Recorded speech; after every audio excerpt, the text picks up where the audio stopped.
முன்னாள் அமைச்சர் செங்கோட்டையன் முன்னிலையிலேயே அதிமுக நிர்வாகிகள் மோதிக்கொண்டதால் பரபரப்பு ஏற்பட்டது. ஈரோடு மாவட்டம் கோபிச்செட்டிப்பாளையத்தில் நடந்த அதிமுக செயல் வீரர்கள் கூட்டத்தின் போது மேடை ஏறிய நிர்வாகி ஒருவர் அடுக்கடுக்கான குற்றச்சாட்டை முன்வைத்ததால் மோதல் வெடித்தது.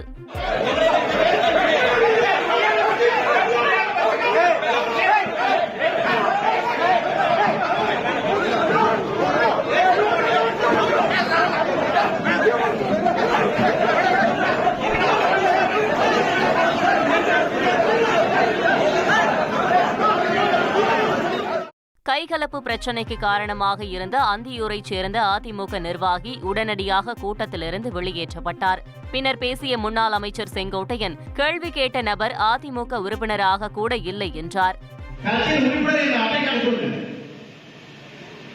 ஒரு